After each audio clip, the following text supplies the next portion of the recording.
субҳи имрӯз роҳбари давлат ба ноҳияи Лахш ташриф оварданд. Дар шаҳраки ваҳдати ин ноҳия пешвои миллат нахуст бинои шуъбаи кишоварзии ноҳияро мавриди баҳрабардорӣ қарор дода, баъдан аз намоиши маҳсулоти кишоварзӣ ва дастранҷи хоҷагидорон дидан карданд. 21 сентябр асосгузори сулҳу ваҳдати миллӣ, пешвои миллат, президенти ҷумҳурии Тоҷикистон муҳтарам Эмомалӣ Раҳмон дар доираи сафари корӣ дар ноҳияҳои водии Рашт бо мақсади шиносоӣ аз вазъи рӯзгори мардум, ифтитоҳи як қатор иншооти ҷашнӣ ба ифтихори 30-солагии истиқлолияти давлатӣ ва солҳои рушди деҳот, сайёҳӣ ва ҳунарҳои мардумӣ, инчунин суҳбату мулоқоти самимӣ бо сокинон ба ноҳияи Лахш ташриф оварданд. нахуст пешвои муаззами миллат муҳтарам Эмомалӣ Раҳмон дар шаҳраки ваҳдати ноҳияи Лахш бинои шуъбаи кишоварзии ноҳияро мавриди баҳрабардорӣ қарор доданд. бинои маъмурӣ аз 2 ошёна иборат буда, дорои 9 ҳуҷраи корӣ ва дигар иншооти ёрирасон мебошад. иншоот дар доираи вусъати корҳои ободониву созандагӣ ба истиқболи сазовори 30-солагии истиқлолияти давлатии ҷумҳурии Тоҷикистон бо мақсади фароҳам овардани шароити арзандаи корӣ барои мутахассисони соҳаи кишоварзӣ сохта шудааст. зимни шиносоӣ бо шароитҳои фароҳамшуда дар бинои навбунёд иттилоъ дода шуд, ки айни замон дар шуъбаи кишоварзии ноҳияи Лахш 6 мутахассиси соҳа кору фаъолияти назаррас доранд. ёдовар мешавем, ки шуъбаи кишоварзии ноҳияи Лахш қаблан дар бинои мақомоти иҷроияи ҳокимияти давлатии ноҳия ҷойгир буда, аз 4 ҳуҷраи корӣ иборат буд. акнун дар бинои наву замонавӣ мутахассисон имкон доранд, ки ҳуҷҷатнигорӣ, банақшагирӣ, ҳисобот ва дигар корҳои марбут ба соҳаи кишоварзиро бо сифат ба иҷро расонда, фаъолияти назаррас дошта бошанд. дар таҳхонаи бино бойгонӣ ҷойгир карда шуда, ҳамаи ҳуҷраҳои корӣ бо мизу курсӣ ва дигар техникаю таҷҳизоти зарурӣ муҷаҳҳаз мебошанд. маврид ба ёдоварист, ки шуғли асосии сокинони ноҳияи баландкӯҳи Лахш кишоварзӣ, чорвопарварӣ ва боғдорӣ аст. аз ин рӯ бинои мазкур барои фароҳам овардани шароити мусоиди корӣ ба мутахассисони соҳаи кишоварзӣ бунёд шудааст. ноҳияи Лахш дар ҷумҳурӣ яке аз ноҳияҳои картошкапарвар ба ҳисоб меравад, ки деҳқонони ноҳияи Лахш сайру кӯшиш мекунанд, ки ҳосилнокии картошкаро баланд бардоранд ва хушнуд аз он ҳастанд, ки дар даврони истиқлолияти давлатии ҷумҳурии Тоҷикистон як бинои боҳашамат сохта ба истифода дода шудааст. ба муҳтарам президенти ҷумҳурии Тоҷикистон ҷаноби олӣ миннатдории худро баён мекунем. мо кишоварзони ноҳия оянда ният дорем, ки истеҳсолоти картошкаро баланд бардошта, кишти картошка дурнаморо сол то сол барзиёд иҷро карда, заминҳои бекорхобидаро ба гардиши кишоварзӣ ворид намуда, дар заминҳои талу тепа боғҳои гуногун бунёд намуда, ҷумҳурии азизамонро бо маҳсулотҳои тару тоза таъмин намоем. бо бунёд ва мавриди баҳрабардорӣ қарор гирифтани боз як иншооти маъмурӣ дар баробари такмили инфрасохтор ба ҳусни ин ноҳияи дурдасти кӯҳистони Тоҷикистон зебоии дигар зам гардид. президенти ҷумҳурии Тоҷикистон муҳтарам Эмомалӣ Раҳмон масъулонро барои иҷрои босифати ӯҳдадориҳо ва ривоҷу равнақи бештари соҳаи кишоварзии ноҳияи Лахш вазифадор намуданд. пас аз ба истифода додани бинои шуъбаи кишоварзии ноҳияи Лахш, сарвари давлат муҳтарам Эмомалӣ Раҳмон аз намоиши маҳсулоти кишоварзӣ ва дастранҷи хоҷагидорон дидан карданд. аҳли заҳмати ноҳия навъҳои гуногуни сабзавоту полезӣ, ғалладона, меваи тару тозаи табиӣ, асал ва техникаи кишоварзиро ба намоиш гузоштанд. имрӯз дар шаҳраки ваҳдати ноҳияи Лахш бо иштироки пешвои миллат муҳтарам Эмомалӣ Раҳмон ҳамчунин бинои нави шуъбаи бемориҳои сироятии беморхонаи марказии ноҳия мавриди баҳрабардорӣ қарор гирифт. акнун табибон бо истифода аз таҷҳизоти пешрафтаи тиббӣ, ки дар инҷо насб гардидааст, ба беморон хизмати босифати тиббӣ мерасонанд. тафсилот дар гузориши навбатии мо. 21 сентябр асосгузори сулҳу ваҳдати миллӣ, пешвои миллат, президенти ҷумҳурии Тоҷикистон муҳтарам Эмомалӣ Раҳмон дар шаҳраки ваҳдат бинои шуъбаи бемориҳои сироятии беморхонаи марказии ноҳияи Лахшро ба истифода супориданд. шуъбаи бемориҳои сироятӣ аз ҷумлаи иншооти ҷашнӣ ба ифтихори 30-солагии истиқлолияти давлатии ҷумҳурии Тоҷикистон буда, дорои 14 ҳуҷра ва 28 кати хоб барои беморон мебошад. дар иншооти нави соҳаи тандурустӣ барои ташхису табобат ва баландбардоштани сатҳу сифати хизматрасонии тиббӣ ба аҳолӣ шароиту имконияти зарурӣ фароҳам оварда шудааст. бинои шӯъбаи бемориҳои сироятӣ дар шафати беморхонаи марказии ноҳияи Лахш ҷойгир буда бо дастуру супоришҳои бевоситаи сарвари давлат муҳтарам Эмомалӣ Раҳмон бо мақсади пешгирӣ ва ҳифзи саломатии сокинон аз бемориҳои гуногуни сироятӣ хусусан COVID-19 бунёд гардидааст. Дар шӯъбаи мазкур ҳуҷраҳои муоина, дорогузаронӣ ва бистаринамоӣ мавҷуд буда табибони соҳибтаҷриба ба кор ҷалб шуданд. ҳангоми шиносоии пешвои миллат муҳтарам Эмомалӣ Раҳмон масъулонро барои истифодаи босамари дастгоҳу таҷҳизоти муосири тиббӣ аз ҷумла дастгоҳи нафасдиҳии сунъӣ ва оксигенератор ба беморон ҳидоят намуданд. акнун табибон бо истифода аз таҷҳизоти пешрафтаи тиббӣ ки дар ин ҷо насб гардидааст фаъолият намуда ба беморон хизмати босифати тиббӣ мерасонанд.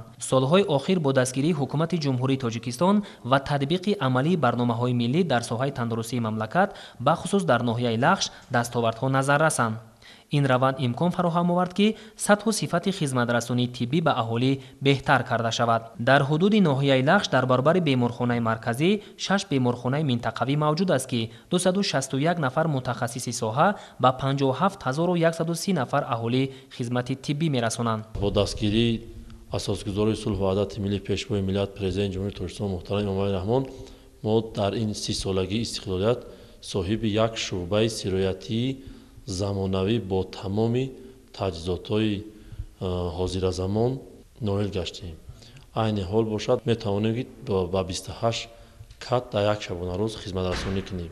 дар минтақаҳо дар ҷамоатҳо соҳиби 6 маркази саломатии замонавӣ гаштем. мо метавонем ба халқи ноҳия хизматрасонии тиббӣ ва замонавиро бирасонем. давоми 2 соли охир беморхонаи марказии ноҳияи Лахш соҳиби 2 нақлиёти ёрии таъҷилӣ, дастгоҳи рентгении рақамӣ, дастгоҳи фаросавтӣ, дастгоҳи сабти барқии дил ва ултрасадо, дастгоҳҳои ҷарроҳиву эҳёгарӣ ва дигар таҷҳизоти муосири соҳавӣ гардидааст. бинои нави шӯъбаи бемориҳои сироятии ноҳияи Лахш дар рӯзҳои таҷдиди 30-солагии истиқлоли давлатӣ тӯҳфаи арзандаи ҳукумати мамлакат ба кормандони соҳаи тандурустӣ ва ҳифзи иҷтимоӣ ба шумор меравад. ба муносибати бозидии кории роҳбари давлат муҳтарам Эмомалӣ Раҳмон дар ноҳияи Лахш намоиши ҳунарҳои мардумӣ ва дастовардҳои сокинон ташкил карда шуд. дар намоишгоҳ асосан намунаҳои гуногуни ҳунарҳои мардумӣ аз қабили гулдӯзӣ, кашидадӯзӣ, чӯбтарошӣ, кулолгарӣ, кандакорӣ, оҳангарӣ ва маҳсулоти нонию хӯрокҳои миллӣ ба маърази тамошо гузошта шуд. дар доираи сафари корӣ дар ноҳияи Лахш асосгузори сулҳу ваҳдати миллии пешвои миллат президенти ҷумҳурии Тоҷикистон муҳтарам Эмомалӣ Раҳмон аз намоиши ҳунарҳои мардумӣ ва дастовардҳои сокинон боздид намуданд. дар ин ҷо намунаи ҳунарҳои мардумӣ, хӯрокҳои миллӣ, маҳсулоти нонӣ ва дар маҷмӯъ маҳсули дасти ҳунармандон ва дастовардҳои сокинони шаҳраку 9 деҳоти ноҳияи Лахш намоиш дода шуд. дар солҳои истиқлоли давлатӣ дар ноҳияи Лахш ҷиҳати расидан ба нишондиҳандаҳои баланди истеҳсолӣ дар соҳаи саноат, соҳибшуғл намудани сокинон, махсусан занону духтарони хонанишин бо ҷойи кори мувофиқ, рушди соҳаҳои иҷтимоиву иқтисодӣ ва эҳёи ҳунарҳои қадимаи мардумӣ тадбирҳои муҳим амалӣ гардид ва имрӯз натиҷаҳо дар ҳамаи бахшҳо назаррас мебошанд. боиси ифтихори тамоми сокинони ноҳияи Лахш аст ки имрӯз асосгузори сулҳу ваҳдати миллӣ, пешвои муаззами миллат, президенти ҷумҳурии Тоҷикистон ҷаноби олӣ муҳтарам Эмомалӣ Раҳмон ба ноҳияи зебоманзари Лахш ташриф оварданд ва мо ҳамчун занони ҳунарманд ҳунарҳое ки имрӯз дар ноҳияи Лахш аз нав рушд намуда истоданд, онҳоро пешкаш намудем ва боиси хурсандӣ ва ифтихори ҳар як зани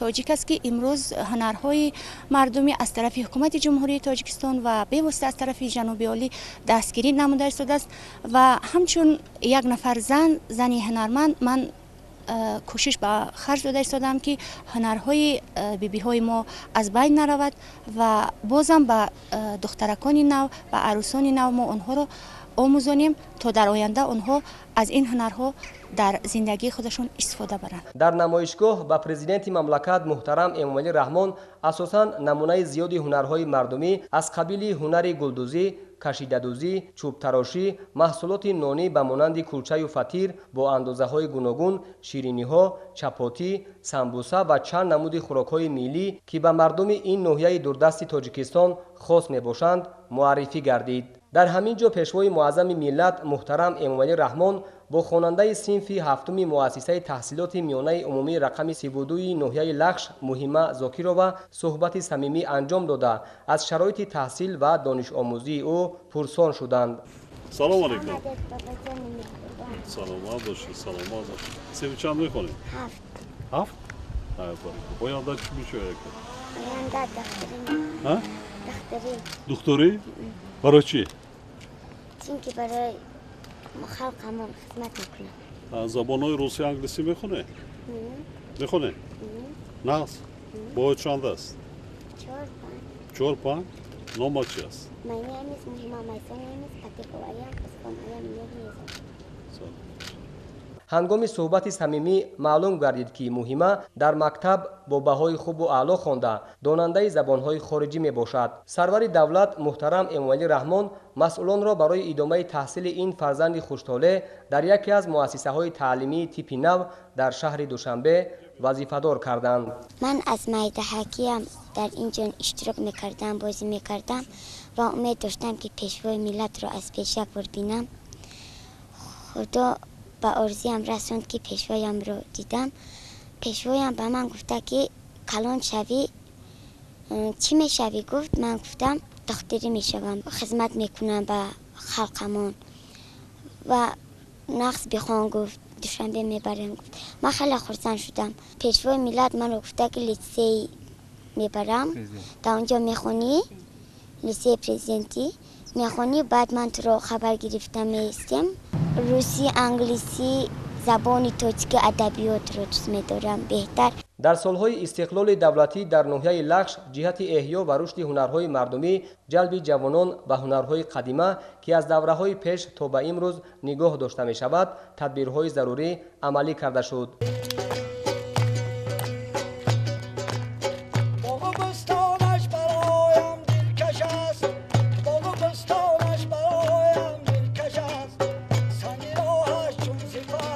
در ناحیه در دایره سالهای رشد دهات، سیاحی و هنرهای مردمی برای حفظ و احیای هنرهای مردمی، صنعت ملی، فرهنگ و عنعنه‌های خاص ملت تاجیک، معرفی امکانات‌های سیاحی، مرکزهای آموزش کسب و هنر، کارگاه و کارخانه‌های دوزندگی، آدرس‌بافی و نقطه‌های نمایش و فروش هنرهای مردمی بنیاد گردید که با این واسطه شرایط کار و خدمت‌رسانی به اهالی بهتر و ده‌ها نفر با جای کار تامین شدند. سلام. همچون یک فتح و ظفر خوش آمدید، همچون بوغ پرثمر خوش آمدید. ما شما را انتظاری داشتیم، باز یک باری دیگر خوش آمدید. سلام ای پیشوا مرد خدا داد، بکردی از سری نو کشور آباد. همه احسن، همه خانم تحسین، و آن فرزان مادر کی تو را زاد. احسن. خوش آمدید. خوش آمدید بابا جان، نوری دیده تاجیکستان. چند ساله شدی؟ 11 ساله. 11 ساله؟ او مکتب خواه. خواهرت میشه؟ 6 ساله. 6 ساله؟ چی نام دارنش کنو؟ نام ای بیبی آیشه. بیبی آیشه؟ خدا چی؟ سابرینا. چقدر نام زیبا. در نمایشگاه همزمان سر و لباس ملی از قبیل چکن، اطلس و ادرس، لباس یگانه کاری و امکانات‌های سیاحی ناحیه معرفی گردید. طور اطلاع داده شد در دوام سالهای 2019-2021 جهت رشد ساحه توریسم، مخصوصاً توریسم کوهنوردی و جلب سیاحان داخلی و خارجی به موضع‌های زیبای و نوتکرار ناحیه لخش، انشاءات زیاد خدمت‌رسانی بنیاد گردید که امروز از چنین شرایط مساعد سیاحان استفاده می‌برند. هر سالش 50 نفر دخترها را هنرمندی و دوزندگی تمامی هنرها را می آموزانیم. اینا گل دوزی، قراق دوزی، اینا می اسبک، اینا می هم قد دشواره مهنتش. سرور دولت محترم امامعلی رحمان ضمن بازدید از نمایشگاه هنرهای مردمی و صحبت صمیمی با هنرمندان چیره‌دست ناحیه تاکید نمودند که ملت تاجیک دارای فرهنگی بلند، بنیادکار و آبادگر و مهنت دوست می باشد. در رابطه با این نسل آینده تاجیکستان خاصه هنرمندان و فرهنگ شناسان را ضرور است که این عنعنه نیوگانمان را ادامه داده برای احیا و رشد هنرهای مردمی و جلب جوانان به کسب هنرهای قدیمه از امکاناتهای موجوده ثمرناک استفاده نمایند. پس از افتتاح انشاءات گوناگун пешвои миллат муҳтарам Эмомалӣ Раҳмон бо роҳбарону фаъолони ноҳияи Лахш мулоқоти самимӣ дойр карданд. дар мулоқот масоили вобаста ба рушду тараққиёти бахшҳои муҳими хоҷагии халқи ин ноҳияи дурдаст мавриди таҳлил ва баррасии амиқ қарор дода шуд. 21 сентябр асосгузори сулҳу ваҳдати миллӣ пешвои миллат президенти ҷумҳурии тоҷикистон муҳтарам Эмомалӣ Раҳмон пас аз ифтитоҳи як қатор иншооти таъйиноти гуногун бо роҳбарону фаъолони ноҳияи Лахш мулоқоти самимӣ доир карданд. нахуст сарвари давлат муҳтарам Эмомалӣ Раҳмон ҳамаи иштирокчиёни мулоқот ва сокинони заҳматдӯсти ноҳияи Лахшро бо ҷашни бузурги миллӣ сисолагии истиқлолияти давлатӣ табрику таҳният гуфтанд.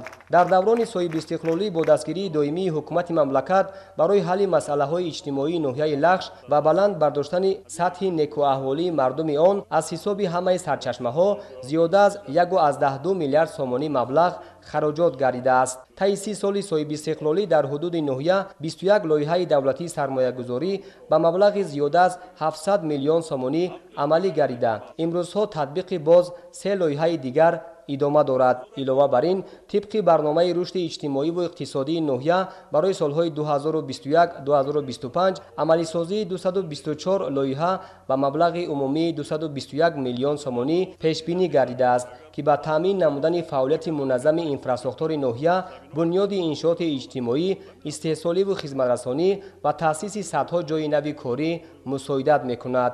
бояд гуфт ки таи 30 соли соҳибистиқлолӣ аз ҷониби ҳукумати мамлакат барои рушди соҳаи роҳу нақлиёти минтақаи Рашт 13 лоиҳаи сармоягузорӣ ба маблағи зиёда аз 2.5 миллиард сомонӣ амалӣ гардида 614 километр роҳ ва 25 пул сохта ба истифода дода шудааст. аз ҷумла дар ҳудуди ноҳияи Лахш 4 лоиҳаи сармоягузории давлатӣ ба маблағи 960 миллион сомонӣ татбиқ гардида дар доираи онҳо 255 километр роҳ ва 15 пул бунёд гардидааст. ҳоло дар минтақаи Рашт аз ҷумла ноҳияи Лахш боз 3 лоиҳаи сармоягузорӣ ба маблағи умумии қариб 5 миллиард сомонӣ амалӣ шуда истодааст ки дар доираи он 100 километр роҳҳои аҳамияти байналмилалӣ ва ҷумҳуриявӣ 3 нақб ва 20 пул бунёд карда мешаванд ва бо анҷоми лоиҳаҳои зикршуда ноҳияи Лахш мисли дигар ноҳияҳои минтақа ба масири транзити байналмилалӣ табдил меёбад. бо мақсади беҳтар гардонидани таъминоти аҳолии ноҳияи Лахш солҳои 1991-2020 3 лоиҳаи сармоягузории давлатӣ ба маблағи беш аз 50 миллион сомонӣ татбиқ гардида аз ҷумла барои бунёду ба истифода додани нерӯгоҳи барқии обии Питовкул бо иқтидори 1000 мегаватт 23 миллион сомонӣ равона карда шуд. таи солҳои соҳибистиқлолӣ дар ноҳия 23 бинои нави таълимӣ барои 7000 ҷойи нишаст бунёд карда шуда соли равон сохтмони 2 бинои таълимӣ ва синфхонаҳои иловагӣ бо 720 ҷойи нишаст мавриди истифода қарор дода мешаванд. сарвари давлат муҳтарам Эмомалӣ Раҳмон ба мақомоти иҷроияи ҳокимияти давлатии ноҳия баҳри истифодаи самараноки имконоти фароҳамовардаи ҳукумати ҷумҳурии Тоҷикистон ҷиҳати таъмини зиндагии шоистаи сокинон дастуру супоришҳои мушаххас доданд. роҳбарони вазорату идораҳои дахлдор ва мақомоти иҷроияи ҳокимияти давлатии ноҳия ҳамчунин вазифадор шуданд ки барои боз ҳам беҳтар гардонидани шароити хизматрасонии тиббӣ инчунин дар самти фаъолияти муназзами муассисаҳои фарҳангӣ аз ҷумла китобхона, боғи фарҳангу фароғат, осорхонаи таърихиву кишваршиносӣ ва дигар муассисаҳои фарҳангӣ таваҷҷӯҳи доимӣ зоҳир намоянд. дар охир президенти мамлакат муҳтарам Эмомалӣ Раҳмон бо итминон иброз доштанд ки мардуми ватандӯст бо нангу номус ва матиниродаи ноҳияи Лахш ба шукронаи давлати соҳибистиқлол ва ватани соҳибихтиёр дар оянда низ барои ҳимояи дастовардҳои таърихии халқамон саъю талош карда барои боз ҳам ободу пешрафта гардонидани диёри худ ба тоҷикистони азизамон содиқонаву софдилона заҳмат мекашанд. пас аз суханронии сарвари давлат муҳтарам эмомалӣ раҳмон, сокинони шукргузори ноҳияи Лахш баромад карда оид ба рушту пешрафти ноҳия давоми солҳои соҳиби истиқлолӣ ба талошҳову ташаббусҳои пешвои муаззами миллат ҷиҳати шукуфоии ин ноҳияи дурдаст андешаронӣ намуданд.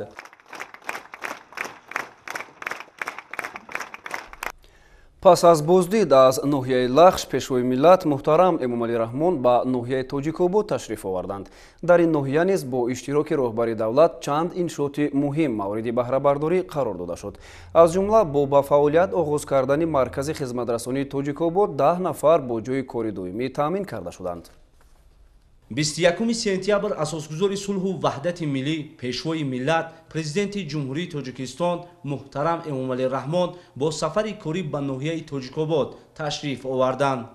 дар фурудгоҳи муваққатии сокинони ноҳия сарвари давлатро ки ба хотири шиносоӣ бо вазъи зиндагии мардум ва ифтитоҳи якчанд иншооти муҳим ба ин ноҳияи дурдасти мамлакат сафари корӣ анҷом доданд, гарму самимӣ истиқбол гирифтанд.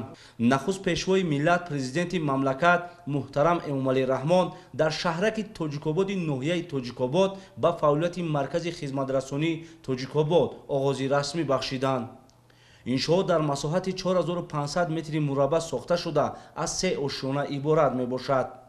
дар ошшонаи якуми он тарабхона бо 150 ҷои нишаст, маркази ҳунарҳои мардумӣ ва дар ошшонаи дуюм меҳмонхона барои қабули 40 нафар ҷой дода шудааст.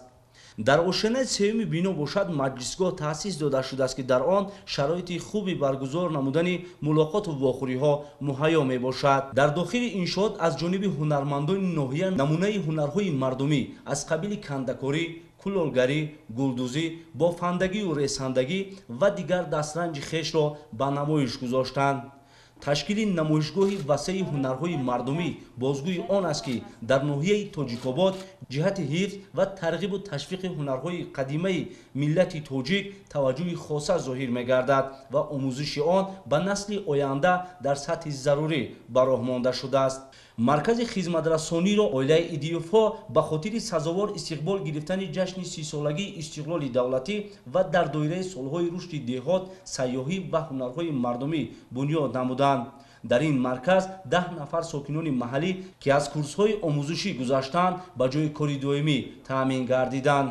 имрӯз барои мо мардуми ноҳияи Тоҷикобод боиси хурсандӣ ва сарфарозӣ аст ки дар ноҳияи мо боз як маркази хизматрасонии замонавӣ сохта ба истифода дода шуд. мо метавонем ки аз имкониятҳои ин маркази хизматрасонӣ истифода барем ва ногуфта намонад ки ин ҳама бо дастгирию ғамхориҳои пайвастаи асосгузори сулҳу ваҳдати миллӣ, пешвои миллат, президенти ҷумҳурии Тоҷикистон муҳтарам Эмомалӣ Раҳмон мебошад ва мо низ аз як гиребон сар бароварда сиёсати хиратмандонаи пешвои муаззами миллати худро сармашқи кори худ намуда пайи ободиву озодӣ ва истиқлолияти Тоҷикистон саҳми худро мегузорем. имрӯз дар воқеъ хеле ҳам дигаргуниҳои хуб ба назар мерасад, чунки имкониятҳо хубтар шуданд ва ин гуна маркази хизматрасониҳо боз ҳам зиёд шуданд ва мо метавонем ки аз инҳо самаранок истифода барем.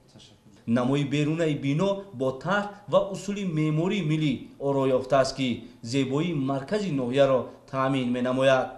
дар атрофи иншоот дарахтони сояафкану гулҳои мавсимӣ шинонида шудааст ва тамоми роҳравҳои он пурра сафолакпӯш мебошад. мавриди баҳрабардорӣ қарор гирифтани чунин маркази муосири хизматрасонӣ дар татбиқ ва амалишавии барномаҳои давлатӣ оид ба рушди соҳаи сайёҳӣ мусоидат менамояд ва дар таъмини сокинон бо ҷои кори доимӣ замина мегузорад. пешвои муаззами миллат муҳтарам Эмомалӣ Раҳмон ба сифати корҳои анҷомёфта баҳои баланд дода ба соҳибкорон ҷиҳати саҳм гузоштан дар ободии диёр миннатдорӣ баён намуданд. пешвои миллат муҳтарам Эмомалӣ Раҳмон дар ноҳияи Тоҷикобод ҳамчунин ба фаъолияти як маркази саломатии муосир оғози расмӣ бахшиданд. бо бунёд шудани ин маркази муосири тиббӣ 14 ҷойи нави корӣ таъсис ёфт ва мутахассисони соҳибкасби маҳаллӣ бо ҷойи кори доимӣ ва маоши хуб таъмин шуданд. иттилоъ медиҳанд ҳамкорони мо. 21 сентябр асосгузори сулҳу ваҳдати миллӣ, пешвои миллат, президенти ҷумҳурии Тоҷикистон муҳтарам Эмомалӣ Раҳмон дар ноҳияи тоҷикобод маркази саломатиро ки бо тарҳи зебо ва замонавӣ бунёд гардааст ифтитоҳ намуданд. иншоот аз ҳисоби фонди хайриявии тоҷикистон дар ҳамкорӣ бо шарикони рушд дар масоҳати 2.5 гектар бунёд гардидааст. ба пешвои миллат муҳтарам эмомалӣ раҳмон иттилоъ доданд ки корҳои сохтмонӣ дар иншооти мазкур моҳи ноябри соли 2018 оғоз гардида ба хотири истиқболи сазовор аз ҷашни 30-солагии истиқлоли давлатӣ бо сифати баланд ва ҷавобгӯ ба меъёрҳои меъморию шаҳрсозӣ инчунин мутобиқ ба талаботи соҳаи тандурустӣ ба истифода дода шуд. бо бунёд шудани чунин маркази муосири тиббӣ 14 ҷойи нави корӣ таъсис ёфт ва мутахассисони соҳибкасби маҳаллӣ бо ҷойи кори доимӣ ва маоши хоб таъмин шуданд. маркази саломатии мазкур бо тарҳу усули муосир бунёд гардида аз 2 ошёна иборат мебошад. иншоот дорои 14 ҳуҷра аз ҷумла ҳуҷраи бақайдгирӣ, ҳуҷраи духтури занона, тибби оилавӣ, ултрасадо, дастгоҳи рентгенӣ, дандонпизишкӣ, ҳуҷраи хатна ва гӯшаи гиёҳдармонӣ буда бо таҷҳизотҳои замонавии соҳавӣ таъмин мебошад. бахшида ба тантанаҳои ҷашни 30-солагии истиқлолият дар маркази ноҳияи тоҷикобод маркази саломатии дуошёна муҷаҳҳаз бо тамоми таҷҳизотҳои замонавӣ сохта ба истифода дода шуд ки мо табибон метавонем ки бе ягон мушкилот шаҳрвандони ноҳияро бо хизматрасонии тиббӣ дар сатҳи баланд расонем ва боиси хушнудӣ ва боиси қайд аст ки дар даврони 30 соли истиқлолияти давлатии ҷумҳурии тоҷикистон ноҳияи дурдасти мо дар самти тандурустӣ бо дастгириҳои бевоситаи пешвои муаззами миллат сазовор гардидааст ва қайд кардан зарур аст ки дар даврони шӯравӣ дар ноҳия ҳамагӣ 4 муассисаи тиббӣ фаъолият менамуд ва имрӯз 37 муассисаи тиббӣ ба аҳолии ноҳия хизмат расонида истанд ки зиёда аз 24 ин муассисаҳои тиббӣ дар сатҳи деҳот сохта ва ба тамоми таҷҳизотҳои замонавӣ муҷаҳҳаз гардонида шуданд ва дар давоми 2020-2021 сол зиёда аз 7 миллион таҷҳизотҳои замонавӣ ба беморхонаҳои марказӣ ва беморхонаҳои минтақавӣ ворид гардидааст. агар 5 соли пешинро муқоиса намоем, мо гуфта метавонем ки имрӯз дар ноҳияи дурдасти тоҷикобод хизматрасонии тиббӣ ҳам вобаста ба иқтидори кадрӣ ва ҳам муҷаҳҳазгардонӣ бо таҷҳизотҳо дар як сатҳи хуб қарор дорад ва пештар мо аз ҳисоби нарасидани таҷҳизотҳо муроҷиаткунандагонро ба ноҳияҳои ҳамсоя ва ба маркази ҷумҳурӣ равон мекардем ва имрӯз гуфта метавонем ки беморон ба ягон ҷо саргардон намешаванд ва дар ноҳия аз тамоми ташхисҳои лозима ва табобатҳои босифат гузаронида мешаванд. марказе ки имрӯз сохта ба истифода дода шудааст, ҳам аз ҷиҳати сохтмон ва ҳам аз ҷиҳати таҷҳизот бартарии зиёд дорад ва дастгоҳи рентгени рақамӣ ки имрӯз вобаста ба вазъи ба амаломада бемории ковид ки ба беморон ташхиси рентгени рақамӣ лозим аст, имрӯз дар ин ҷо васл гардидааст ва мардумро мо сари вақт дарёфт намуда бо табобатҳои саривақтӣ фаро гирифта мешавад.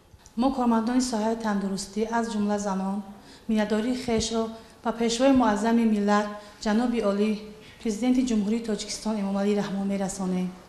чунки мо духтарони ноҳияҳои дурдаст орзуи дар донишгоҳҳои давлатӣ таҳсил намуданро доштем ва имрӯз маҳз дастгирии пешвои муаззами миллат буд ки тибқи квотаи президентӣ донишгоҳи давлатии тиббии тоҷикистонро хатм намудам ва соли 2010 то инҷониб ба халқи худам хизмати тиббӣ расонида истодаам. барои ҷоҳозонидани марказ бо таҷҳизотҳои тиббӣ 1 миллион 800 ҳазор сомонӣ сарф гардидааст. пешвои миллат муҳтарам эмомалӣ раҳмон ифтитоҳи бинои нави саломатиро дар рӯзҳои истиқбол аз ҷашни бузурги миллӣ 30-солагии истиқлоли давлатии ҷумҳурии тоҷикистон дар ҳифзу нигоҳдошти солимии аҳолӣ муҳим шуморида кормандонро ба иҷрои сифатноки уҳдадориҳо ва ҳисси масъулият ҳидоят намуданд. ҳизби халқи демократии тоҷикистон дар ноҳияи тоҷикобод низ дар доираи боздиди кории роҳбари муаззами ҳизб президенти ҷумҳурии тоҷикистон муҳтарам Эмомалӣ Раҳмон соҳиби бинои наву замонавӣ гардид. ҳангоми ифтитоҳи бинои ҳизб роҳбари давлат аъзои ин ҳаракати бузурги ҷамъиятиро ба ободониву созандагии бештар даъват карданд. 21 сентябр асосгузори сулҳу ваҳдати миллӣ пешвои миллат президенти ҷумҳурии тоҷикистон муҳтарам Эмомалӣ Раҳмон бинои маъмурии кумитаи иҷроияи ҳизби халқии демократии тоҷикистон дар ноҳияи тоҷикободро мавриди баҳрабардорӣ қарор доданд. иншоот дар масоҳати 300 метри мураббаъ бо тарҳи ҷадид ва ҷавобгӯ ба талаботи замони муосир бунёд карда шудааст ки аз 2 ошёна иборат мебошад. бинои нав ба хотири сазовор истиқбол гирифтани ҷашни 30-солагии истиқлоли давлатии ҷумҳурии тоҷикистон бо маблағгузории кумитаи марказии ҳизби халқии демократии тоҷикистон саҳми аъзоёни ҳизб ва соҳибкорони маҳаллӣ бунёд гардидааст. боиси хурсандии мо ҳизбиёни ноҳияи тоҷикобод аст ки дар бахшида ба 30-солагии истиқлолияти давлатии ҷумҳурии тоҷикистон бо дастгирии пешвои муаззами миллат раиси ҳизби халқии демократии тоҷикистон муҳтарам Эмомалӣ Раҳмон ба мо бинои маъмурии кумитаи иҷроияи ҳизбро сохта ба истифода доданд. моро зарур аст ки бо истифода аз ин бинои нави маъмурии кумитаи иҷроияи ҳизби халқии демократӣ дар ноҳияи тоҷикобод дар баланд бардоштани сатҳи зиндагии мардум саҳми худро бигзорем. кумитаи иҷроияи ҳизби халқии демократии тоҷикистон дар ноҳияи тоҷикобод аз утоқҳои корӣ барҳаво, маҷлисгоҳ бо 30 ҷои нишаст, китобхона ва дигар ҳуҷраҳои ёрирасон иборат буда бо лавозимоти зарурӣ аз қабили мизу курсӣ, компютер, дастгоҳи тақвияти овоз ва ғайра таъмин мебошад. раиси муаззами ҳизб муҳтарам Эмомалӣ Раҳмон аз кормандон ҳисси масъулияти ватандӯстӣ, худшиносию худогоҳӣ, саҳм гузоштан дар корҳои ободонию созандагӣ ва ҳифзи дастовардҳои даврони истиқлоли давлатиро талаб намуда барои саҳми арзанда гузоштан дар бунёди чунин иншооти замонавӣ ва обод намудани як гӯшаи диёр ба саҳмдорон изҳори сипос карданд. намои берунаи бинои маъмурии ҳизби халқии демократии тоҷикистон дар ноҳияи тоҷикобод бо тарҳи хос оро ёфта дар атрофи он гулу дарахтони ороишӣ шинонида шудааст ки зебоии маркази ноҳияро таъмин менамояд. тоҷикобод низ яке аз минтақаҳои муҳими аграрии мамлакат ба шумор меравад. вобаста ба ин дар намоишгоҳи кишоварзие ки ба истиқболи боздиди пешвои миллат ташкил карда шуд, анвои гуногуни маҳсулоти кишоварзӣ ва намунаҳои ҳунарҳои мардумӣ ба маърази тамошо гузошта шуд. тафсилот дар гузориши навбатии мо. дар идомаи сафари корӣ асосгузори сулҳу ваҳдати миллӣ пешвои миллат президенти ҷумҳурии тоҷикистон муҳтарам Эмомалӣ Раҳмон бо дастовардҳои меҳнатии сокинони ноҳияи тоҷикобод шинос шуданд. ба хотири ташрифи сарвари давлат дар мавзеи навсанҷӣ сокинони ноҳия намоишгоҳи васеъ ташкил намуда дар он дастранҷи хеш аз қабили маҳсулоти нонӣ, ҳосили зироати кишоварзӣ, гулу гиёҳҳои табиии шифобахш ва ғайраро ки бо меҳнати ҳалол ва заҳмати зиёд ба даст овардаанд ба мараз гузоштанд. дар гӯшаи алоҳида занону бонувони ҳунарманд номгӯи гуногуни нон ва хӯрокҳои миллии аз лиҳози таъму мазза беназир ки хоси мардуми ин минтақаи мамлакат буда шӯҳрати зиёдро касб намудааст намоиш доданд. пешвои миллат муҳтарам Эмомалӣ Раҳмон ба ҳунари нонпазию омода намудани хӯрокҳои миллӣ аз ҷониби занону бонувони ноҳияи тоҷикобод баҳои баланд дода онҳоро ба тарғиб ва ҳифзи ин мероси қадима, инчунин боз ҳам рушд бахшидани он бо роҳи ҷалби ҷавондухтарон барои аз худ кардани нозукиҳои чунин маҳорати нодир ҳидоят намуданд. дар намоишгоҳ хоҷагидорон ва кишоварзони ноҳия фаъолона иштирок ва маҳсули меҳнати хешро ба таври густурда муаррифӣ карданд. гӯшаи кишоварзон 100 метрро ташкил дода аз растаҳои тухмии зироати кишоварзӣ, маҳсулоти аз онҳо тайёршаванда аз қабили ғалладонагиҳо, мевагиҳо, сабзавот, картошка, лӯбиёгиҳо, донагиҳо, ҳосили зироати техникӣ, консерваи меваю сабзавот, маҳсулоти ширӣ, асали табиӣ ва ғайра иборат мебошад. маҷмӯан дар ин гӯшаи намоишгоҳ беш аз 50 намуд маҳсулот муаррифӣ гардид. ба президенти мамлакат муҳтарам Эмомалӣ Раҳмон иттилоъ дода шуд ки соли равон кишоварзони ноҳия дар ҳамаи шаклҳои хоҷагидорӣ дар масоҳати 3200 гектар аз ҷумла 1863 гектар заминҳои обӣ ва 1337 гектар заминҳои лалмӣ зироати кишоварзӣ кишт намуданд ва аз он ҳосили дилхоҳ ба даст оварда истодаанд. картошка аз зироати кишоварзӣ ба иқлими ноҳияи тоҷикобод мутобиқ маҳсуб мешавад ва бо назардошти ин кишоварзон дар соли равон кишти беш аз 10 навъи ин намуди зироати муҳим барои мардумро дар майдони 1922 гектар гузаронидаанд. ҳоло ҷамъоварии картошка дар ноҳия оғоз шуда ҳосилнокии он аз ҳар гектар ба 250 центнер баробар гардидааст. дар ҳудуди ноҳия 24 хоҷагии деҳқонии коллективӣ ва 1451 хоҷагии деҳқонии инфиродӣ ба қайд гирифта шудааст.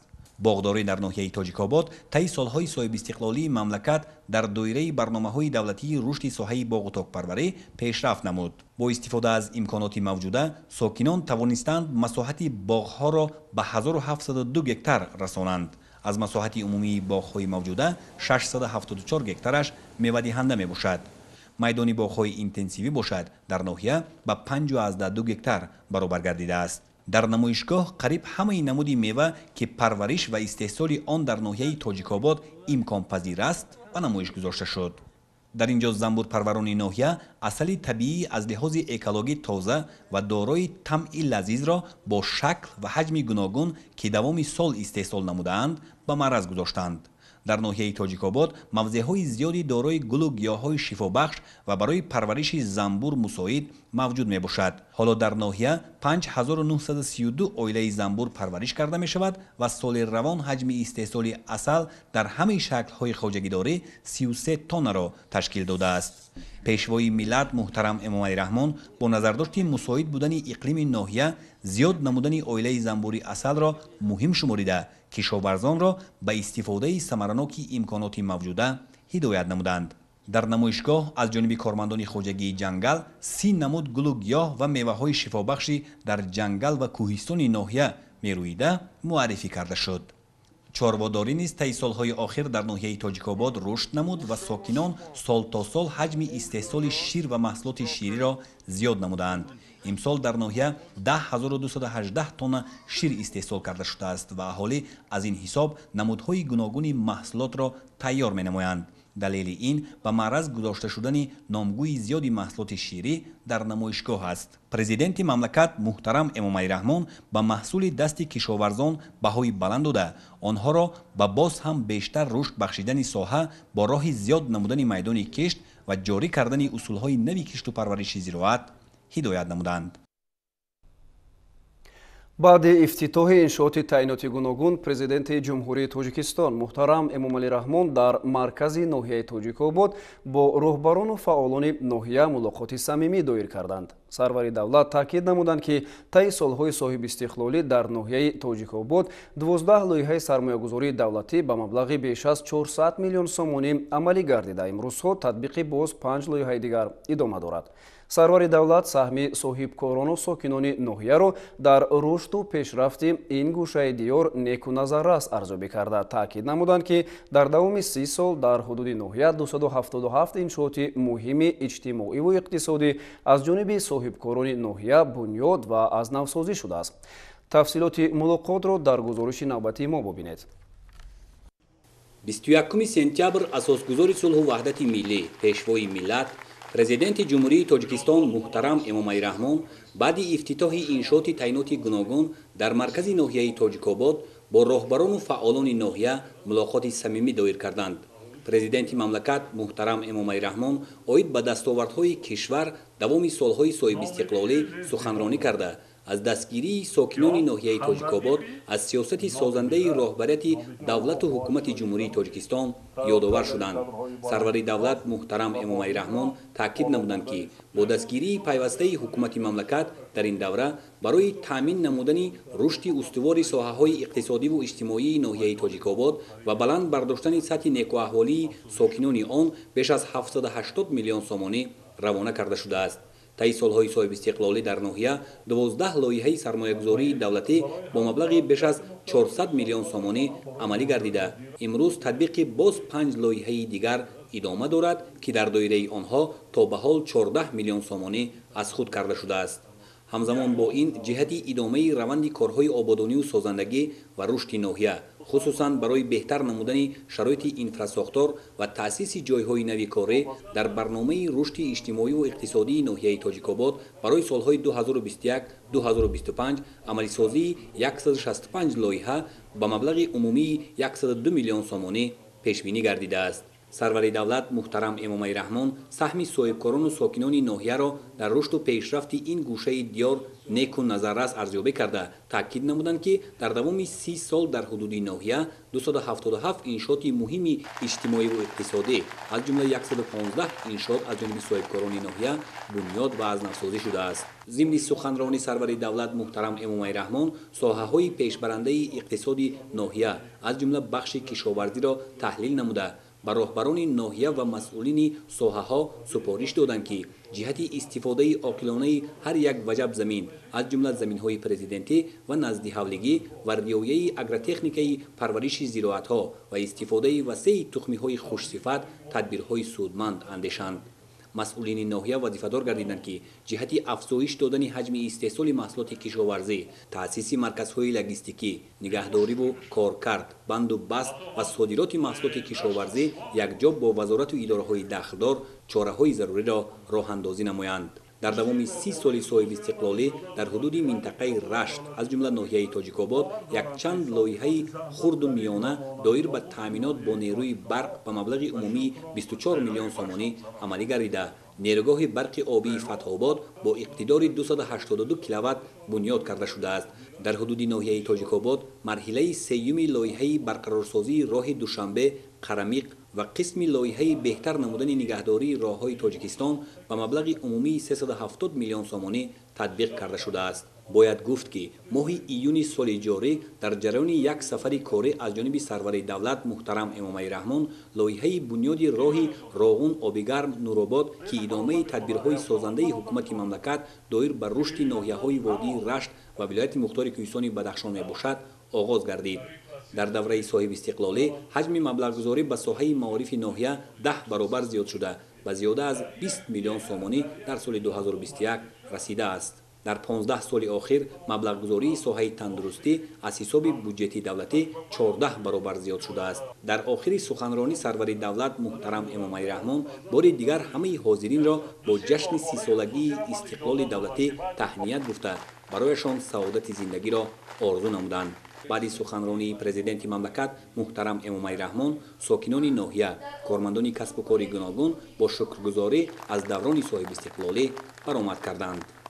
سلام از کوه سارانی سرافراز، سلام از اندلیبانی خوش آواز، سلام از سرگه دریای سرخاب، سلام از مطلع خورشید و مهتاب، سلام از نخل‌های مهرپیوند، سلام از سبزارانی ثمرمند، سلام ای تاجیکستانی سرآزاد، سلام ای پیشوا از تاجیک‌آباد. السلام علیکم اساسگزار صلح و وحدت ملی، پیشوای معظم ملت، پرزیدنت جمهوری تاجیکستان محترم امامعلی رحمان. ای آمدنت بهار تمهید بیا، ای در قدم تو عیش جاوید بیا.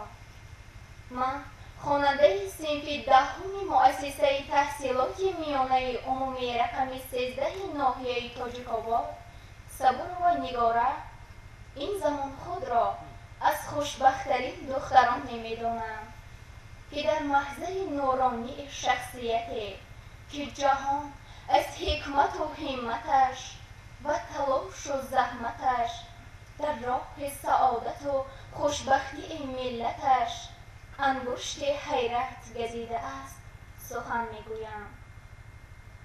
دولت همه ساله به جلال تو مباد، همت همه ساله به جمال تو مباد، هر بنده که هست به کمال تو مباد، خورشید جهان توی زوال تو مباد.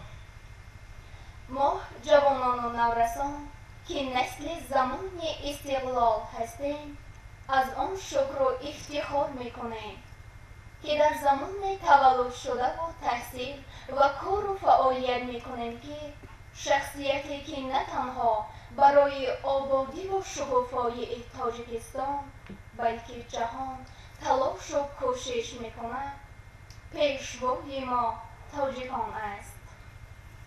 پیشوایی که گوهرش نور است، سخنش نور و منبرش نور است، قدمش خرمی و آبادی، وطنش نور و کشورش نور است. بر شب تیره دست بالا شو، آفتابی که لشکرش نور است. نور هفت آسمان نگهبان باد کشوری را که سرورش نور است. اقدام فرهنگ پرورانه شما محترم پیشوای معظم ملت برای ما جوانان و نورسان در نظر گرفته شده است. برای انداختن آزمون‌های جمهوریوی تاجیکستان وطنی عزیز من فروغ صبح دانایی کتاب است و علم فروغ معرفت می باشد که برای جلب جوانان و نورسان با کتاب و کتابخوانی بسیار تأثیر بزرگ رسانده است. من در آزمون جمهوریوی تاجیکستان وطنی عزیز من شرکت نموده با دیپلم سرفراز گردیدم. انسان‌هایی هستند که با عظمت و بزرگی خود در کمال خاکساری و مهربانی به سر میبرند و حضور آنها به دیگران آرامش روح و روان میبخشد که شما پیشوای معظم ملت از جمله این گونه انسان‌های آیا خاکساری و تواضع از این بیشتر می شود که شما با وجود مسئولیت‌های بزرگ دولتی به تمام گوشه و کنار کشور عزیزمان سفر می کنید، سر یتیمان را سیله می کنید، به حرف پیران گوش می دهید و سخنان ما جوانان و نورسان را با کمال بردباری و خاکساری تحمل می کنید. در انجام می خواهم شعر را که در آن تلاش و زحمت بی‌دریغ شما برای خوشبختی و خوش‌اقبالی ملت تاجیک بیان شده است قرائت کنم. ای رسیده بر سر من، بر سرای من، وقتی ناسازی چو ساز من، نوای من، وقتی بیماری من همچون دوای من، در شب یلدا چو صبح پرصفای من، پیشوای ملت من، پیشوای من، گلخن خاموش را دادی نوین پرتب، حرکت خمگشته را افراختی از نو، بانک و اقبال کردی خلق را همره، زور نو دادی به پای ما، به پای من، پیشوای ملت من، پیشوای من، پرصدا این عالم آوازی مرا بشنید، خوش صداتر گشت تا این خوش صدا بشنید، چون ندا بشنید روشن، چون دعا بشنید ای صدایت در همه منبر صدای من، پیشوای ملت من، پیشوای من، از تو باشد نور نو در خاندان ما، قدرت نو، زور نو در جسم و جان ما، آسمان صاف و بیغش آستان ما، راهساز و رهکشا و رهنمای من، پیشوای ملت من، پیشوای من، ای پیکار وطن ما یاورت هستیم، ای پروبال وطن بالو پرک هستیم در همه کار نجیبت در برک هستیم بشنو این پیمان و عهد این رأی و رای من پیشوای ملت من پیشوای من جسته در عالم فانی بقای من کرده بالا در این دنیا بهای من با دعای من رسیده از خدای من میهنم را کرده جنت برای من پیشوای ملت من پیشوای من پیشوای ملت من پیشوای من خوش آمده محترم پیشوای معظم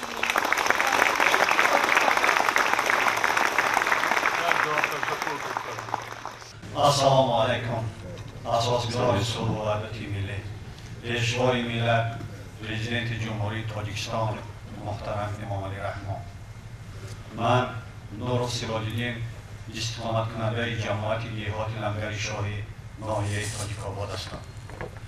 سفر خدمتی پیشوای معظم ملت را با ناحیه تاجیک‌آباد صمیمانه خیرمندانه گفته با مناسبت جشن بزرگ و مقدس ملی امان 30 سالگی استقلالیت دولتی جمهوری تاجیکستان اهل جمع آمد را تبریک و تهنیت میگویم. سلامت باشید. محترم پیشوای معظم ملت، طوری که پیشتر قید کردم صبح 10 ایول سال جاری ناحیه ما را زمین لرزه سخت تکان که بر اثر آن دهها کاشانه و منزل زیست، مکتب و انفراساختورهای دولتی و جمعیتی ویران و علنگار گردید. بخصوص دیه‌های بلندکوی، بستان، سر چشمه و کل کلان جماعت دیهات لنگر شاه ضرری بیشتر دیدم. سر افسوس که آفت 5 نفر قربانی هم در پی داشت. از آفت‌های طبیعی جای گریز نیست. بخصوص در دیار کوهستان ما که زمین لرزه سیل‌فرایی بر این آفت‌های طبیعی یک امر مقرری گردیده است. اما مردم این دفعه نیز رو افتاده نگردیده، زیرا باوری داشتند و دارند که حکومت جمهوری تاجیکستان با سروری پیشوای معظم ملت پرزیدنت مملکت محترم امام علی رحمان مردم مصیبت زده را در چارچوب زندگی هرگز مستقیم حیوان نمی‌گذارند. دیروز ضرردیدگان آفت مرا وظیفه‌دار کردند که اگر امکانیت دست بیاید سپاس میانجامی‌شان را به پیشواز معظم ملت رسانم. خوشبختانه این فرصت میسر گردید. ما آگاهیم که ساعت‌های اول سر زدن حادثه پیشوای معظم ملت پرزیدنت جمهوری تاجیکستان محترم امام علی رحمان از هلاکتی در این گوشه دوردست دیار با وقوع پیوسته خبردار شده و مسئولین در سطح حکومت جمهوری و مقامات محلی برای برطرف ساختن عاقبت‌های ضرر سفارش‌های قوی دادند. نتیجه همین بود که ضرردیدگان روزهای اول تعجیلاً با خیمه، مواد آذوقه‌واری و مسائل ساختمانی تامین گردیدند. این اقدام‌های خیرخواهانه ضرردیدگان را دلخوش ساخت که در این مقایسه یکه تنها نیستند. حالا باشد شعله امید و آینده و روحانی در چهره هر یک ساکن ضرردیده روشن خواهد است. وقت منزل‌های زیستی بیان گردیده از پیشتر دیده خوبتر و زیباتر بنیاد یافته شدند.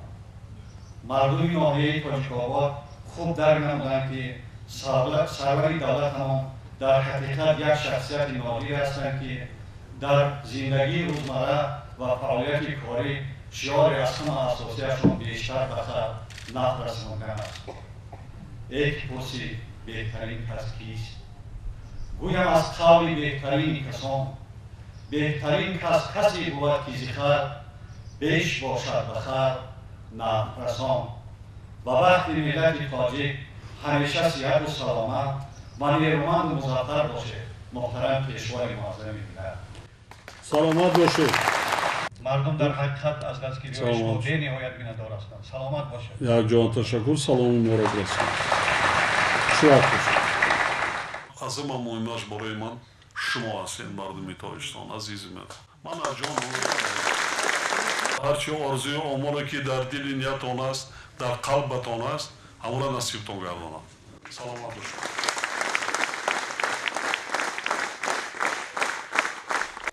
пас аз боздид аз ноҳияҳои Лахшу Тоҷикобод, нимаи дуюми рӯз пешвои миллат муҳтарам Эмомалӣ Раҳмон ба ноҳияи Рашт ташриф оварданд. дар ноҳияи Рашт президенти мамлакатро сокинону фаъолон бо шукргузорӣ аз сиёсати созанда ва бунёдкорона самимона истиқбол гирифтанд. дар ноҳияи Рашт президенти ҷумҳурии Тоҷикистон муҳтарам Эмомалӣ Раҳмон маркази хизматрасонии Сиариён ва терминали мусофиркашонии минтақавиро мавриди баҳрабардорӣ қарор доданд. сохтмони иншооти мазкур бо саҳми бародарон Сиаровҳо аз соли 2018 оғоз гардида бо харҷи 6 миллиону 840 ҳазор сомонӣ бунёд карда шудааст. дар ошёнаи якуми маркази хизматрасонии Сиариён бозори фурӯши меваю сабзавот ва дигар номгӯи маводи ғизоӣ бо 160 нуқтаи савдо мавҷуд аст. ошёнаи дуюм барои фурӯши молҳои рӯзгор ва либос пешбинӣ шудааст. масоҳати ҷойгиршавии бинои терминал 264 метри мураббаъ буда бо харҷи 1,5 миллион сомонӣ сохта ба истифода дода шудааст. дар маркази хизматрасонии Сиариён ва терминали мусофиркашонии минтақавӣ 400 нафар сокини маҳаллӣ бо ҷойи кори доимӣ таъмин гардиданд. пешвои муаззами миллат муҳтарам Эмомалӣ Раҳмон аснои шиносоӣ бо шароити фароҳам гардида дар иншооти навбунёд баҳои баланд доданд ва саҳми соҳибкоронро дар вусъати корҳои ободонию созандагӣ назаррас маънидод карданд. мавриди зикри хос аст ки саҳми соҳибкорон ва аҳолии ноҳияи Рашт дар иҷрои корҳои ободонию созандагӣ назаррас буда дар давоми солҳои охир аз ҷониби онҳо зиёда аз 71 километр роҳҳои автомобилгарди ҳудуди ноҳия асфалтпӯш карда шуданд. инчунин бо саҳмгузории бахши хусусӣ 35 маркази савдову хизматрасонӣ мавриди истифода қарор гирифтааст.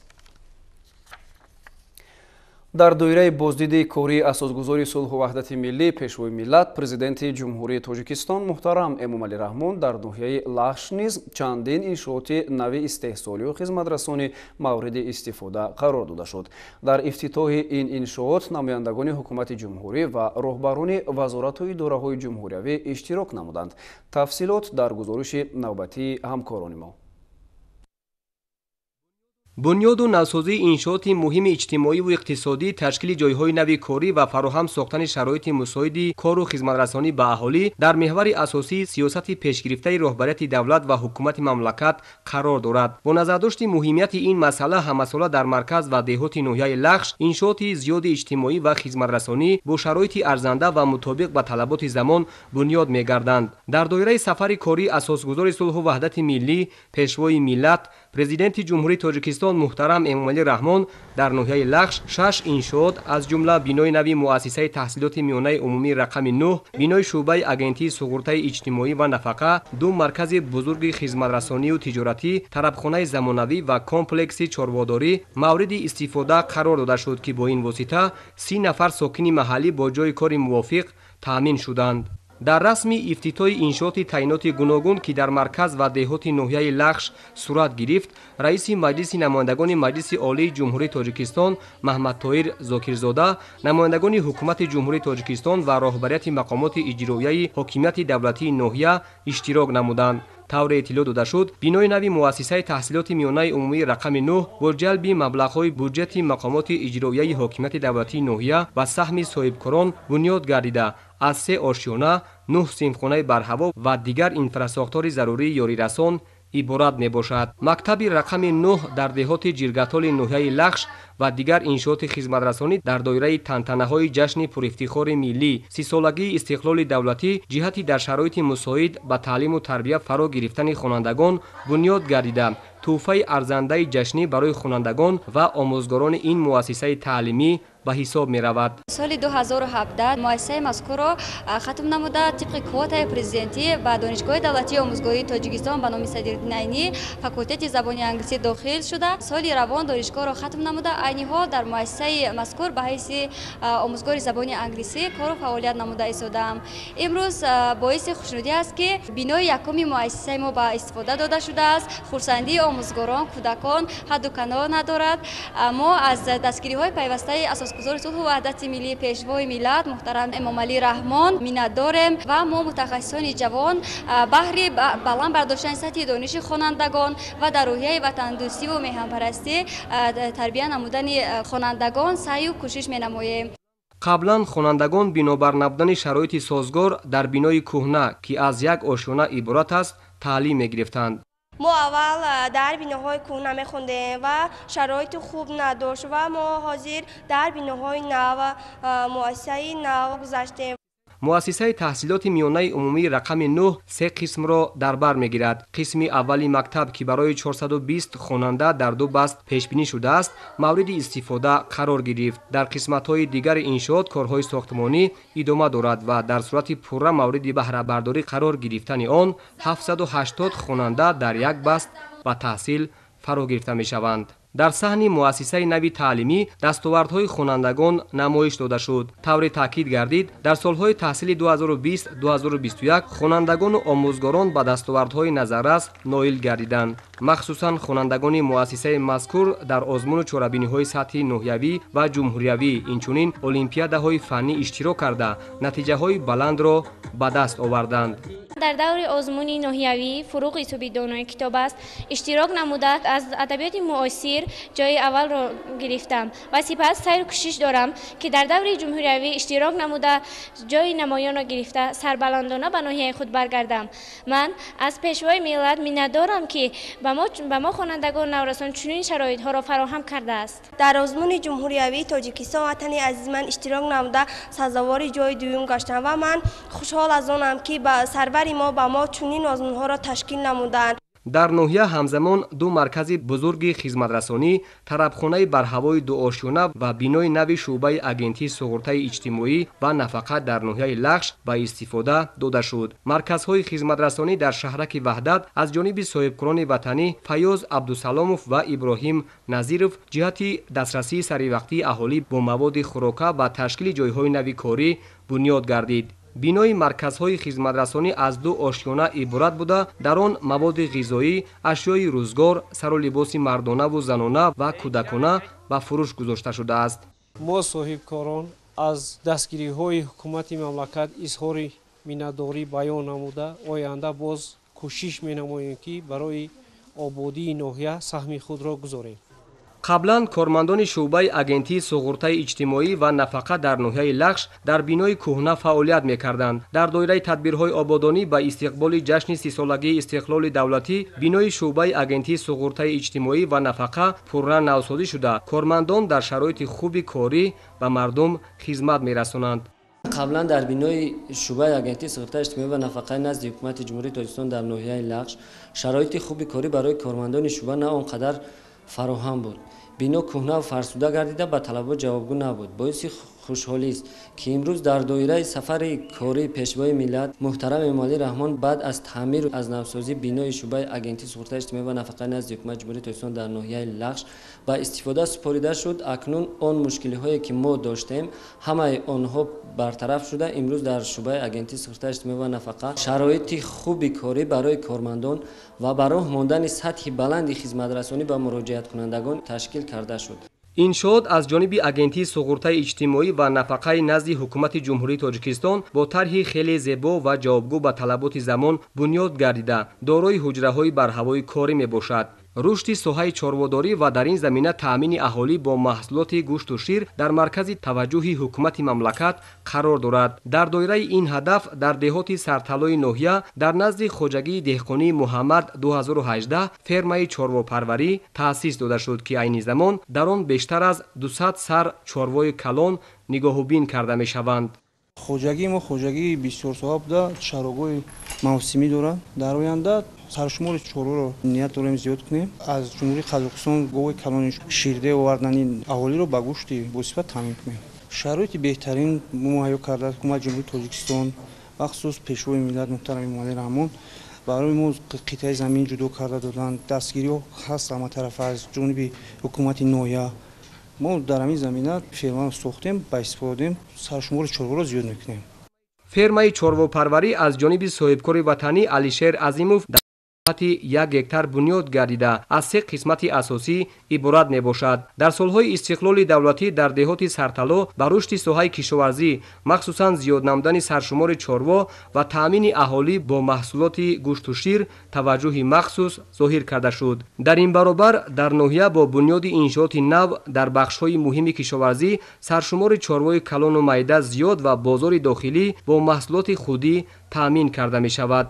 дар ин ферма чорвои калони шохдор парвариш карда мешавад. ин барои асосан истеҳсоли гӯшт ва боз истеҳсоли шир мусоидат мекунанд. чарогоҳҳо дорем. чарогоҳҳо барои ҳамин хоҷагиҳои деҳқоние ки чорво доранд истифода мебаранд. имсол хоҷагиҳои деҳқонӣ инфиродӣ ҳамагӣ аз 600 гектар зиёд картошка кишт гузарондем. 2008 сол соҳибкори ватанӣ Алишер Азимов зиёда аз 280 гектар зиёд аз сабаби беоб буданаш бекор хобида буд. мана ин шахс омада ба таври пойгоҳҳои обкашӣ обро орда аз дарёи Муксу ба кор дуроварданд. мана беғарзи ин бана инҷо ҳозир як фермаи калон бунёд шуда истодааст. як қисматш аз маврид истифода қарор дорад. оянда саршумори чорвора зиёд мекунад. он ният дорад ки фермаи мурғпарварӣ, моҳӣ парварӣ, коркарди шир ташкил мекунад. мана дар ҷамоати деҳоти сартала зиёда аз 200 нафар ҷойи кор ёфтанд. бо мавриди истифода қарор гирифтани фермаи чорвопарварӣ 10 нафар сокини маҳаллӣ бо ҷойи кор таъмин шуданд. айни ҳол барои парвариши чорвои майда ва истеҳсоли шир дар дигар қисмати иншоот корҳои сохтмонӣ идома дорад ва дар сурати пурра мавриди истифода қарор гирифтани комплекси чорвопарварӣ 30 нафар сокини маҳаллӣ бо ҷойи кори доимӣ таъмин мешаванд. дар ноҳияи Тоҷикобод низ дар партави сафари кории пешвои миллат чанд иншооти нави иҷтимоӣ мавриди баҳрабардорӣ қарор гирифтанд. аз ҷумла дар кушодашавии биноҳои Кумитаи давлатии идораи замин ва корхонаи давлатии фаръӣ ба қайдгирии молу мулки ғайриманқул раиси маҷлиси намояндагони Маҷлиси Олии Ҷумҳурии Тоҷикистон Маҳмад Тоҳир Зокирзода ва дигар намояндагони вазорату идораҳо иштирок намуданд. гузориш дар ин хусус. дар доираи сафари кории асосгузори сулҳу ваҳдати миллӣ пешвои миллат президенти ҷумҳурии Тоҷикистон муҳтарам Эмомалӣ Раҳмон дар ноҳияи Тоҷикобод боз 3 иншооти дигари ҷашнӣ мавриди баҳрабардорӣ қарор гирифт. дар расми ифтитоҳи иншооти мавриди назар раиси маҷлиси намояндагони Маҷлиси Олии Ҷумҳурии Тоҷикистон Маҳмад Тоҳир Зокирзода, намояндаи ҳукумати Ҷумҳурии Тоҷикистон ва роҳбарияти мақомоти иҷроияи ҳокимияти давлатии ноҳияи Тоҷикобод иштирок намуданд. қаблан кормандони Кумитаи идораи замин ва корхонаи давлатии фаръӣ ба қайдгирии молу мулки ғайриманқули ноҳия дар бинои кӯҳнаю фарсуда фаъолият мекарданд. инак дар рӯзҳои таҷлил аз 30-солагии истиқлоли давлатии ҷумҳурии Тоҷикистон онҳо соҳиби бинои нави замонавӣ гардиданд. миннатдоргии худро пеш аз ҳама ба асосгузори сулҳу ваҳдати миллӣ, пешвои муаззами миллат, муҳтарам ҷаноби Олӣ Эмомалӣ Раҳмон мерасонам ки мо кормандони Кумитаи идораи замини ноҳияи Тоҷикобод дар арафаи ҷашни 30-солагии истиқлолияти Ҷумҳурии Тоҷикистон соҳиби як бинои наву замонавӣ гаштем. иншооти мазкур дорои 10 утоқи корӣ, бахши ба қайдгирӣ ва маҷлисгоҳ мебошад. утоқҳо бо таҷҳизоти муосири корӣ, аз ҷумла ноутбукҳои замонавӣ ки барои пешбурди фаъолият дар соҳа муҳим мебошанд, таъмин карда шудааст. бино бо маблағгузории Кумитаи давлатии идораи замин ва геодезӣ аз ҷониби сохтмончиёни маҳаллӣ сохта шудааст. кушодашавии бинои кормандони Кумитаи идораи замини ноҳия ва кормандони корхонаи давлатии фаръӣ ба қайдгирии молу мулки ғайриманқул дар ноҳияи Тоҷикобод як тӯҳфаи арзишманд ба ҳисоб меравад. мо бо боварӣ гуфта метавонем ки мин баъд кормандони мо ба мардум бо сатҳи баланд хизмат мерасонем. бинои маъмурии шуъбаи агентии суғуртаи иҷтимоӣ ва нафақа дар ноҳияи Тоҷикобод низ баъди таҷдиди пурра дар ҳамин рӯз мавриди баҳрабардорӣ қарор дода шуд. қаблан дар бинои шуъба на он қадар шароити корӣ барои кормандон фароҳам оварда шуда буд. бино кӯҳнаву фарсуда гардида ба талабот ҷавобгӯ набуд. акнун бахшида ба 30-солагии истиқлолияти давлатӣ бинои калони барҳаво пурра таҷдиду навсозӣ шуда барои ба роҳ мондани хизматрасонии сатҳи баланд ба муроҷиаткунандагон имконияти хуб ташкил карда шуд. моро зарур аст аз ин шароити мавҷуда самаранок истифода бурда масъулияти вазифавиамонро аз сидқ иҷро намоем. барои мо кормандони соҳа ифтитоҳи бинои нави замонавӣ беҳтарин тӯҳфа дар рӯзҳои таҷлили 30-солагии истиқлолияти давлатии ҷумҳурии тоҷикистон ба ҳисоб меравад. иншоот аз равзана, бойгонӣ, китобхона, маҷлисгоҳ ва утоқҳои барҳавои корӣ иборат мебошад. зимни шиносоӣ маълум шуд ки бино бо назардошти талаботи соҳа дар замони муосир таҷдид шуда, ҳамаи утоқҳои он бо таҷҳизоти зарурӣ таъмин гардидааст. барои таъмири шӯъба аз ҳисоби агентии суғуртаи иҷтимоӣ ва нафақаи назди ҳукумати ҷумҳурии тоҷикистон 409 000 сомонӣ ҷудо гардидааст. гуфта шуд ки ҳоло аз ҷониби кормандони шӯъба ба 3080 нафар хизмат расонида мешавад ва акнун дар бинои нав сатҳи хизматрасониҳо беҳтару хубтар ба роҳ монда хоҳад шуд.